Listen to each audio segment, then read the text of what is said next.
ろしくお願いします。よろしくお願いします。いやー、僕も探しましたよ。もう DC2 は何度かやったんですけど、はい、なかなか DB8 となるといない、かつ結構ノーマルに乗ってる方も多くて、はい、そうですね。ありがとうございます。そうなんです。あとはまあドンガラの人とかいろいろいたんですけど、あ、これだと思って。ありがとうございます。いや、いいっすね。チャンホアにこのイングス、はい、そして C28、ホンダのあるべき姿かもしれないですね。クリーンなんかこれは DB8 にした理由あったんですか？みんなやっぱり当時は DC2 の方が人気だったのかなと思うんですけど、ちょっとそこはあれなんですけど、私もともと本当は EK を探してたんですよ。EK に乗りたいなってなってたんですけど、たまたま友達のお父さんが美容師をやってて、でそこで髪切ってて車好きなんですけど、車の話してて、で EK 欲しいんだよねみたいなこと言ってたら、EK じゃないけどタイプ R が近所の店にあるんだよ、知り合いのとこあるんだよ、ちょっと乗ってみるみたいに言われて、それが18歳の時、全然車とかもまだ免許教習所行ってるような時に教習所行ってる時に見ちゃったと。で助手席に乗って試乗みたいなのさせてもらって、衝撃受けちゃって、もうこれだってなっちゃって。やっぱりエンジンの周りとか乗っちゃうとダメですよね。 VTEC はね、乗っちゃうともうダメなんで、そうなんですよ。これだってなっちゃって、そっからもうバイトっすね。バイトして貯めて初めての車。じゃあそこがたまたま DB8 だっただけで、それのきっかけがなければもしかしたらこれじゃなかったかもしれないですね。全然そうですね。ボードはあえて探してたとかではないんで。当時これでいくらだったんでしょうか？これ30万とか、ね、30万、経費込みで33万とか。やばいっすね。今それかける10倍ぐらい綺麗なやつだとしますよね。いいな。まあやっぱり DC2 のやっぱこの顔の薄さがやっぱり僕も大好きで、あとはこの B18、そうですね、あとはこの98スペックになってるんで、このヘッドライト類がちょっとね、線がこうまっすぐこう横に入ってたりとか、あと丸になってたりとか、あと低さが最近の車にはないですからね。本当ちょっと太ももぐらいまでね、高さなんで。そうですね。今だといろんな法規制とか安全性問題で人跳ねた時とかは危ない形状、確かにしてるなとは思うんですけど、平べったい車かっこいいですよね。でこのお尻のここのつながり、 DC2 の違いはここじゃないですか。やっぱここ、そうですね、ここがいいんだよな。ありがとうございます。羽がなくても全く違和感ないですね。そうですね。純正の羽ついてたり、GT ウィングつけたりとかいろいろしてたんですけど、オールペンするみたいな時に一周回ってちょっともう外してみちゃおうと思って、いろいろガチャガチャつけすぎたんで、なるほど、全部外してみたらどうなるのかなみたいなところもあり取っちゃいました。となったら結構クリーンな感じになって、もしそうなったかなとなんかすっげえ大切に乗られてる感もあるんですけど、この辺の牽引フックとかが走る時どうせ必要だからつけてるなっていう感じもあって、昔つけたのをそのまま放置みたいな、そんな感じですけどいいですね。これ日光とかも走られるってことで、たまにただやっぱりこのサイズ感がいいですよね。そうですね。やっぱこっから今の FL5 とか FK8 も確かにいい車なんですけど、またなんか別のもうジャンルの車って感じです。どちらかというとちょっとインプレッサとかそっち寄りな感じになっちゃってますしね。そうですね。でも今この馬力じゃなかなかね、他のメーカーには追従できないっていうのもあって仕方ないんですけど、当時これ最高峰の NA エンジンでしたからね。そうですね。リッター110倍、そうですね。いやだっておかしいでしょ。もう S2000 もそうでしたけど、ホンダってやるときとことんやるじゃないですか。市販車でそんなやるみたいな。そして燃費も良くて音も良くて、エンジンはとにかく気持ちいいですね。気持ちいいですね。やっぱあと何回見てもここのお尻がいいな。本当ですか。ありがとうございます。お尻いいですね。ちょっとアコード感もあるような感じで、なんでインテグラもこの時だけこのセダン出したんですかね。アコードもねあったはずで、限定車ではないですよね。じゃないです。ではないですよね。でもちゃんとこれ後ろも座れるっていうのが良くて、ちょっと失礼します。これね、DC2 も見たことあるか分かるんですけど、全然広いっす。めちゃくちゃ広いです。特に足元が、ルーフがやっぱ全然高いんで。足元もそうですけど、ルーフがねこう落ちが早いんですよね。もっと DC2 だとここがこんな感じなんで、結構頭こう飛んじゃうとね、頭ボフって当たるような感じなんですけど、これはもう普通に乗れますね。乗ってお出かけできちゃうんで。あとシートのクッションもわりかし良さそうですね。普通に乗れちゃうなって感じ。そして内装もめっちゃ綺麗ですね。なんか使用感がないというか、やっぱりこういうところもみんなバンバン剥がしちゃう人種が多い、車種なんで、こういう貴重なんですよね、内装が意外に。そこをバカバカ剥がしてる時もあったんですけど、ありました。やっぱちゃんと戻してるんです、一周回って。あとは助手席も綺麗。純正のレカロですね。めちゃくちゃ綺麗ですね。すごい。ここもっとモフモフにね潰れちゃうんですけど、めっちゃ綺麗で。本当にお金かかってますよね。こんな純正シート今なかなかないじゃないですか。ここまでやってるとなったらこう 35GTR とかね、なんかそういうレベルじゃないと今もついてないですけど、だって当時これ200万ちょっとでここまでエンジンもね、いい時代ですよね。今だとちょっと考えられないような。本当ですよ。フロントとかやっぱりここつけたくなるじゃないですか。ここに赤いサンタのお花をね、やっぱつけたくなるんですけど、ちょっとなんかシルビア感というか、確かにやんちゃ感をちょっと、インテグラとかシビックとかのこう優等生感というか、あるじゃないですか、タイプ R。そこと差別化したかったというか、ちょっとこうちょい悪な感じなにしたくて、こうエンブレム置いてみるとちょっと変わっちゃうんですよね、雰囲気。変わりますよね。特にこのナンバーもこっちにオフセットしてるんで、だいぶ車種不明感と14感があるというか、1号感があるというか、14に似てるってよく言われます。ね、やっぱ言われますよね。あとこれ貴重な後ろまでのこのドアバイザー、これ絶対高い。これ割れないやつだからこれ高いぞ絶対。これ雨の日重要っす。これ重要っすよね。ちょっと開けたい。結構これがね効くんすよね。この出が換気したい時はいいっすよね。でも後ろはこれタイプ R エンブレムついてるんですね。これ後ろはそうっすね。迷ったんですけど、そこは残して。実際シールがこの辺に本当はついてて。あ、はいはい。この辺は剥がしてあるんですね。であとここは純正ですもんね。インテグラのロゴが入ってて、マフラー類は結構静かな。書き元ある車検対応っすね。いっぱいいろんなストレートとかつけた上で、もっとうるさいのだったんですけど、疲れちゃうなと思って。そうですよね。快適な移動手段としてはこれ以上うるさくすると結構耳がしんどいですよね。意外とこれも回せばそれなりに気持ちよさはあるんで、意外といいかな。まあ抜けは多分いいでしょうね。そこそこ。あと DB8 の違いといえば、ここのテールがちょっと大きい。違います。大きいですよね。なんかこの角度が違うんですかね。どこで切ってるかが違うと思う。テールライト自体が全然違います。これちなみにちょっとトランク開けられます？こう開きます。おお。あ、これやっぱいいっすね。ただ羽を外しちゃったんで、あっちからやるとパコーンっていっちゃう。あ、そういうことですね。はいはいはいはい。めっちゃ綺麗だ。これ塗り直しますね、完全にね。そうですね。これはちょっとタイプ R じゃないやつを使ってて。あ、そうなんですか。なんでかっていうと、ここに穴がいるんで。あ、そういうことですね。あ、そうか、純正のウィングがついちゃう。はい。タイプ R じゃないやつを塗ってもらって。これだと綺麗ですもんね。これガラスめっちゃでかいなこれ。でかい。これ相当重そうですもんね。視界性は最高ですね。これは間違いなく。DC2 よか若干重いんで。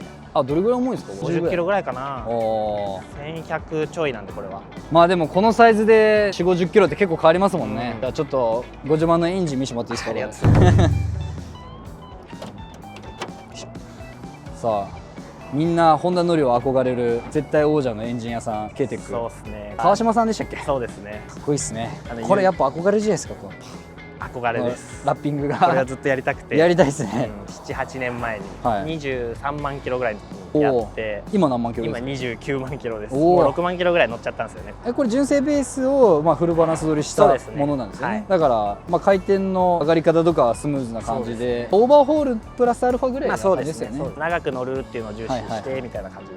いろんなハイカムとか入れるとエンジンのねライフが短くなっちゃうんで、いいですね。やっぱ分かってますね。この純正ヤクリボックスを使いつつ金バンテージで熱処理、あとはエキマニの5次元がこの辺もバンテージちゃんと巻いてあって、で一応これラジエーターが紅葉の銅2層。あ、銅なんですねこれ。みんなやっぱり見た目上アルミに従えないんですけど、したくねなるんですけどね。止まってる時にやっぱ熱拾っちゃうのかなって、アルミの方が。結局サーキットだけだったらアルミでもいいんですけど、街中で走るんだったら銅の方が圧倒的に冷えますから。街がやっぱ多いんで今。そうですよね。あとこのボンネットもなんかいろんなストーリーを聞いたんですけどこれは学生の時に本当にとにかくお金がないけど、やっぱりカーボンボンネットって憧れるじゃないですか。憧れます。やりたかった。その時は白く塗ってもなくて黒いのつけて、ヤフオクにこれ本当1万とか2万とかで転がってて、買ってもう毎日ヤフオク眺めてたんですよ。安いのって意外となかったんで、でもう何でもいいからって落として、そしたらもうキャッチも死んでて、キャッチまさかのくり抜いてあるっていうか、もうなんか引きちぎったというかなんというかあえてこれをまだ使ってるところがなんかいろんな思い出がね詰まってて、なかなか売れないですね。ここまで愛着が入ると。今15年乗ってそういう今みたいな小話がいろいろあるんで、なかなかもう手放せなくなっちゃいました。さらに値段バカ上がりしますからね。してますね。ってなるともう一回欲しいなってなった時にもう買えないですね。で FD2 も上がってますし、もともともう車自体がこんなに綺麗なやつがなくて、この辺もやっぱりサビサビだったりとか、あとやっぱり乱雑に扱いがちな車種ではあるんで、あんまり状態いいのがないと聞きますね。そうですよね。これはまだ前方排気の時代のね B 型なんで。そうですそうです。この辺やっぱ暑そうですもんね。油温が結構上がりますね。そうですよね。ここがもうダイレクトにから温めてるようなもんなんで、サーキットとか走ると一気にガーッと上がっていっちゃう。連続周回はやっぱ 2,3 周ぐらいでストップって感じですよね。これなんかマスターバックとかも変えてあるんですか、この辺のブレーキの。変えてはありますけど、純正をリフレッシュみたいな。結局もうここら辺になるとリフレッシュしていく方が性能上がっていきますよね。どちらかというと純正をリフレッシュして変えた時に、純正が悪かったんじゃなくて劣化してただけなんだみたいな、それをリフレッシュするだけでよかったんだっていう。結構そういう気づきもありますですね。まあここまでシンプルにいじってるのであれば、下手にこうピロとか入れると、またそこはそこで変な負担がかかってすぐピロボールが傷んだりするんで、あと LSD も入ってるということでちょっと効きはマイルドになっちゃってるんですけど、シンプルでかつでもエンジンは K-TEC つかまられてるっていうところが気持ちいいっすよね。やっぱこのヘッド何回見ても憧れますもんね。いやこれはちょっとここに本当はフルバランスみたいなエンブレムがありますよね。いたんですけど剥がれちゃって、確かにでもこれ熱がすごいところなんで剥がれるかもしれないですね。ちょっとここにいた。もうそれよりそんなことはどうでもよくなるぐらい懐かしいドコモ岳があるんですよ。やばっ。15年前から乗ってる証拠です。いやーいいですね。ドコモ岳いい。かわいい。JDM ですね。JDM のドコモ岳ですね。いやかわいい。もう見れないですからね今。見れないですよね。ドコモ岳貴重っすね。いやもうこれ逆に捨てられないです。DBA というより貴重かもしれない。すげえ羨ましい。マジで欲しくなりました。捨てられないです逆に。あとブリッドが入り。いやいいですね。あとこれは本物の NSX ホーンっぽいやつないっすよね。もうちょっとパサッとしてるはずなんです。あとウルトラとかもやばいっすね。懐かしいっすね。そうですそうです。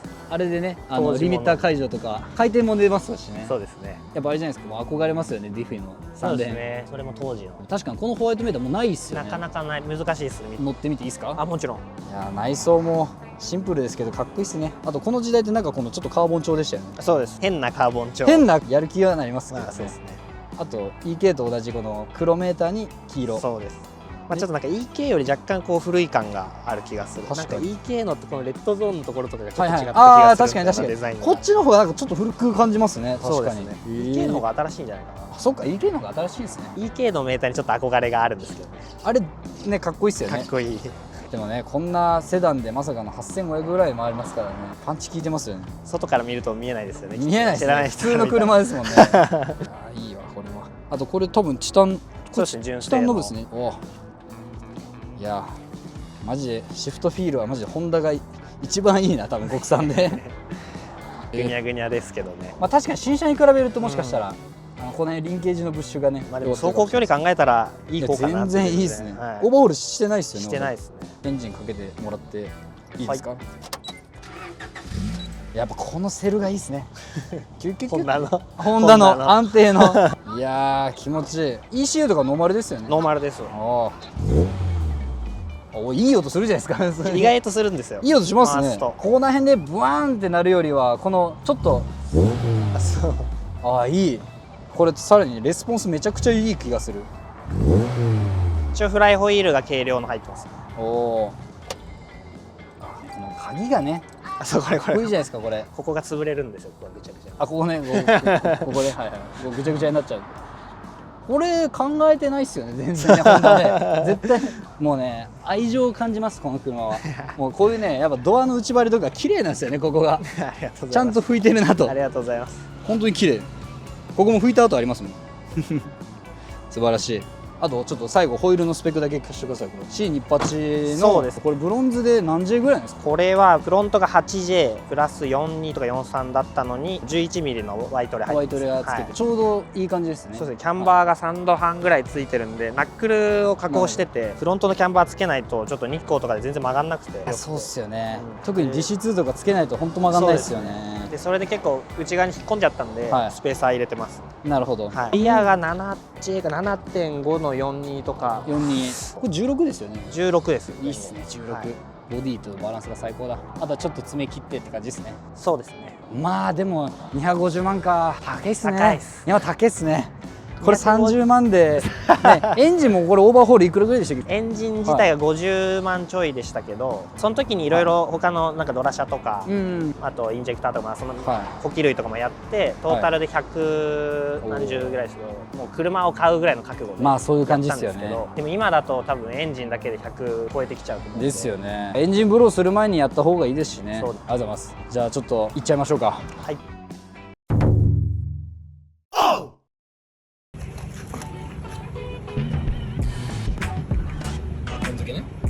この時点で全然違う。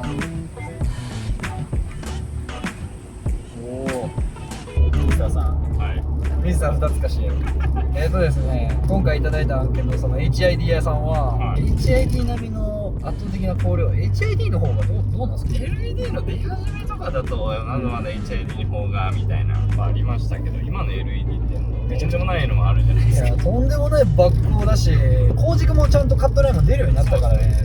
ハロゲンの電球と同じ位置から光源が出せるっていうのがいいっていうので、HID 屋さんのやつは日本製の LED チップを搭載していて、明るさと耐久性がありながら低価格を実現した車検にも対応してます。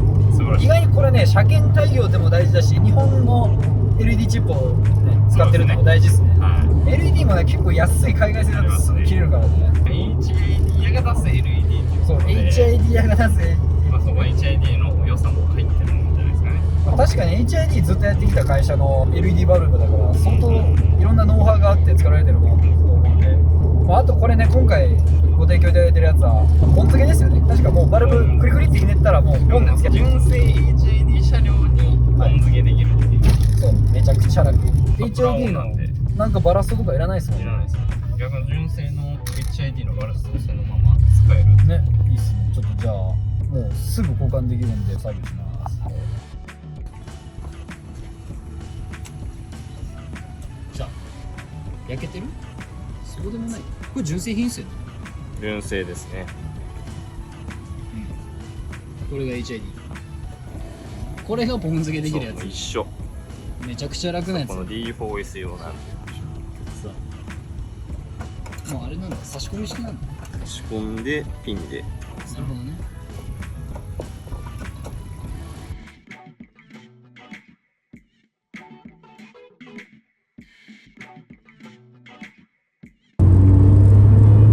さあ、バルブ交換前ですがどうでしょうか。あんま分かんないな俺。まあ消すとこんな感じ。なるほどね。まあ別にめちゃくちゃ暗いわけじゃないけど、ケルビン数が結構低いから。黄色っぽいですね。黄色っぽいからさ、道路と同化してなんか暗く感じるのを見かけしてください。これ結構暗いよ。暗いですね。まあこれが純正 HID でしょ。純正 HID ですね。これは確かに海外ありそうだな。街灯と同調しちゃってる。同調しちゃってるね。確かに確かに。まあ逆にこれがちょっとどこまで明るくなるかそうですね。チェックしてみましょう。でもこの時点で明るいっすね。明るいっすね。全然違う。クリアですね。めちゃくちゃクリア。あ、ハイビーム。これはね、いやこれ変えた方がいいよ絶対。これ HID ね。HID のバルブめちゃくちゃいいよ。だってこれあれでしょ、1万円以下で買えるでしょこれ、車種別によっては。いやー、ポン付けちょっとワイパーだけ回します。めちゃくちゃ明るいよ。ぶっちゃけ想像してたより明るいっすよ。明るい明るい。明るいっすよねこれは。全然明るいっすよこれ。超明るい。これだったら変えようかなってなりますね。なる。HID でもまあそんなね LED にしても変わんないだろうって僕は思ってたんですけど、いや意外に違うなこれ。ハロゲン LED はあるあるですけどね。HID LED も全然ありです。いやありっすね。だからハロゲンはもう明らかに暗いから、まあ、変える価値あるかなと思ったんですけど、5500ぐらいですね。青くはない。青軸はなくて、まあ見やすい白です。なんかよくHID のバルブの色でなんちゃらホワイトとかあるじゃないですか。僕的にはこれはクリスタルホワイトかもしれない。あとやっぱりこれ消費電力も絶対下がってるんで、負荷とかもだいぶ低くなってそうだから、消費電力はね絶対落ちてるんですね。いいに決まってる。いやこれは明るいわ。発線が綺麗に見えちゃう。そう大事ですね。だってこれ動画で映ってても分かるんですけど、超さっきよりクリアだもん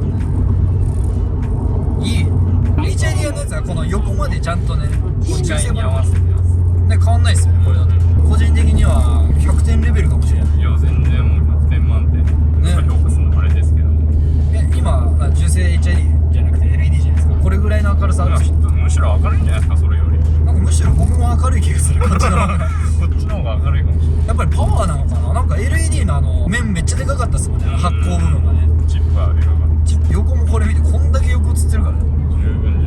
明るい。私多分ね LED だと熱持たないからヘッドライトの樹脂にも優しいっすよ。確かに。ああ、もう全然明るい。これはさっきより全然運転しやすい。安全っすね普通に。視界良好です。これは買おうみんな。じゃあ総評100点ということでよろしいでしょうかミスターさん。素晴らしいと思います。ありがとうございます。じゃあまた僕のポルシェの写真撮ってください。ぜひよろしくお願いします。お願いします。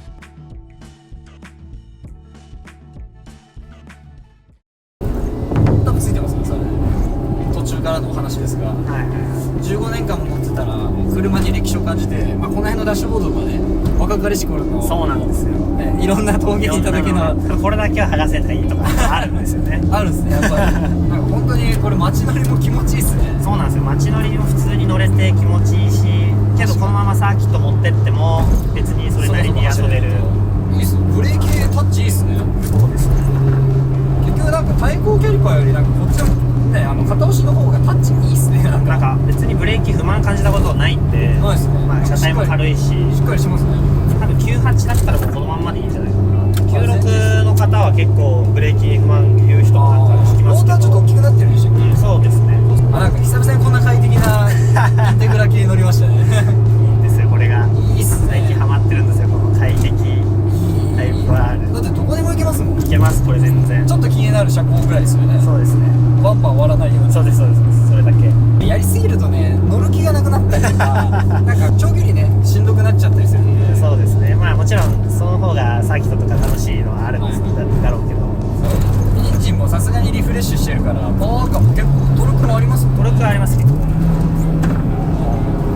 あと意外とこのマフラーがスカスカの入れてた時より、やっぱ下が使いやすいです。あ、そうですね。確かに5速で全然。そうです、5速めっちゃ進みますもんね。全然行くんで。確かにな。1個上のギア使えるようになったっていう感じかな、極端に言うと。でもホンダってそこめっちゃ顕著に分かりますよね。あートルクなくなったーって感じでね。エアクリをドッグキノコにした瞬間なんか遅えとかね分かりやすいですよね。素晴らしい。それは危ないっすね。あ、そう、ここの5速とか楽。そうなんですよ。これ登りますねちゃんと。5速で走ってるともう多分普通に車好きとかじゃない人乗せてもなんか苦痛じゃないかな。あーでもやっぱ車が全体的に低いからなんかあと目線も低いっすね。そうですね。今の車とは全然また違って、だってこの A ピラーが細すぎて超見やすいんですよ前が。確かにそうかもしれないです。結構最近のプリウスとかも B ピラーと A ピどうラーがしても太太くてくなっちゃいますもんね。どうしても安全性的な問題なんですけど、そうですね。超見やすいしガラスが大きいから気持ちいい。そうですね。いいなぁ。でもなんか乗ってる感じはそんなに PC2 とあんま変わらない感じはしますけど、そうですね。ホイールベースがねちょっと長いっていう話は聞いたんですけど、この車二面性がいいかなって。こういう風に乗ってる時はおとなしいけど、VTEC ガンガン入れていくともう気持ちいいみたいな。これは VTEC でも VTEC 入れなくてもなんか楽しいなっていう。中間域も結構そうなんですよ。あと乗り心地がいいんで、そうですね。レートも全然14、フロント14、リア7とかなので、やっぱり VTEC 系だと軽いからこうハイレートを入れてね、やっぱり乗りたくなるんですけど。そうなんですよ。これはこれでいいな。そこそこ走れるんで、全然走れると思うんですよこれ。車体軽いですもんやっぱり。乗って軽いなってすぐ分かります。日光は結構楽しいかな。日光ちょうど栃木の方面だったらこうねホンダの聖地じゃないですか。そうですね。工場もあるしみんな S2000 とか多いんですよ。多いっすね。多いですね。かっこいい。そう、いいんですよ。これいいっすね。これ大事。純正のメーターもこの夜のこの色の感じ結構好きですね。オレンジと黄色の。いいっすね。このちょっと昭和感あるような平成だけどそうっすね。ちょっとこの古い感じ。そう。でも最近ちょっと軒並み古い車高すぎますよね。高いですね。そこまで払って買ってもうなんかリフレッシュとかされてる個体だったら納得できる金額なんですけど、されてないじゃないですか。されてないですね。でそこからかかるって考えると、そうっすね。ちょっとなんか手が出ないな。そうなんですよ。陶芸の先輩から30万でもらう EK9 みたいなね。そう15万でもらった S14 みたいな。そういう感じじゃないですか。でもそうですね。シルビアとかロードスターとか5万とか10万って転がってる時代なんで、もうパーツはね解体屋行ったら僕はあるんであれが当たり前だったけどもですね。いい時代ですよね。ですよ。そりゃあねやっぱちょっと行っちゃってもいいかなと思うぐらいガンガンねみんな攻めてたのに。最近だってもう R34 とかも走ってないじゃないですか。ないですよね。もうなんか綺麗にね、もうゆっくり。そういう走りもね、いいんですけどね。逆に今20代前半とかの方とかはちょっとかわいそうですよね。かわいそうでしょ。最近まあ GR86 とかね、いい車があるけど、もうそれ逆にもうそこ行くしかないくなっちゃうか、覚悟の上でこういうの行くか。覚悟の上でね。この感じが気持ちいい。いい。あ、これだね。新潟いいな。切り替わりが極端にいいっすよね。そうなんですよね。ここのなんかいいっすよね、自分のこう手の内に入るパワーっていうか。いや、そうなんですよ。今となっては結局この踏みちぎれるのがいいじゃないですか。でも僕も免許取った時 DC5 でしたら怖かったですよ。踏めないですよね。踏めないですよね。私もそうっすよ。結構暴れますしね。暴れる。まあでも結構ガチでいっちゃうと結構暴れますよね。暴れます。まあ日光とかちょっと遠赤乗せると危ないっすよね。もうちょっとね、トヨタさんみたいな感じでホンダもパーツをねちゃんと供給してくれたらいいんですけどね。ヘッドライトなんて絶対必須じゃないですか。必須ですね。もう車検なんて通らなくなったら終わりなのになんでそこ作んないんだろうな。ヘッドライトは作ってほしいですね。総一郎さんが来てたらもしかしたら作ってくれたかな。そうですね。誰かが作るしかないですね。そうですね。そろそろゼロファイターさんも作ってくれないかな。そうですね。結構最近レストア部品のねなんか作る会社とかもいっぱいあるんで、そうですね。あと 3D プリンターもあるんで、相当昔よりは再現性あると思うんですよ。そうですね。なんか乗り心地マジでいいなこれ。いいんですよ。やっぱプッシュ変えたのが結構それあるっすね。でかいな。結構足がよく動くようになって。そうですね。さすがにこれねブッシュ全部変えてないとこういう感じにならないでしょ。全然変わりました。ステアリングの多分ねステアリングフィールも良くなってる気がする。まあそうですね。もっと早くやればよかったな。ブッシュって目に見えないし高いし、ね、なんかちょっと頭足にしちゃうんですよね。そうなんですよ。高いんですよね。そうそう。まあ地味って言っちゃあれですけど、目に見えないところにお金かけるのってちょっとこう躊躇するじゃないですか。躊躇します。だったらこれ行きてえなみたいになっちゃうから。そう外装とかにやりたくなるんですよ。でも重要ですね。重要です。マジ重要です。そんなに変わるなら。あとはこういう FF の車、まあ元からね結構スポーツカーなんで、アライメントめっちゃ大事ですね。大事ですね。いやちょっとファイナル泣くんですね。いやそうなんですよ。4はなんかね遅く泣きますね。まあ4もちょっと泣くか。ちょい泣く。でもいいな。こうやってなんかゆっくり流してて楽しいタイプあるって最近乗ってないですね。もうなんか全開で行きたくなるんで。ありがとうございます。普段嫌にならないっていうところを15年乗ってると正直嫌になっちゃった時期とかもあるんで。あるでしょ。何回も乗ろうとした期間あったんじゃないですか。あってもうちょっと違う。そうでも何回やってもこの回してしまうとそんな乗りたくなる。回した瞬間にやっぱダメだ。ブレーキもいい。なんかこれめっちゃブレーキタッチいいっすね。本当ですか？僕出た時にふかふか感がなくてすごいカチッとしてる。ブレーキのパッド硬いのあとはなんか ZBP の ZBP なんとかってやつ。コスパいいやつですね。そうあれめちゃくちゃいいっすね。いいっすね。ホンダ乗り結構つけてるんですよね。あれいいっす。いいっすよね。ウィンマックスよりコスパいいんすよね。友達に紹介してもらって、すげえいいじゃん。そうです。いいっすよこれ。ダストやばいっすか？ダストまあでも、そもそももうダスト気にしてないっすね。気にしないっすか？もういっぱい出ちゃう。イカしたらもう洗うみたいなですよね。それをもう味だわみたいな。そう FF あるある。あるあるです。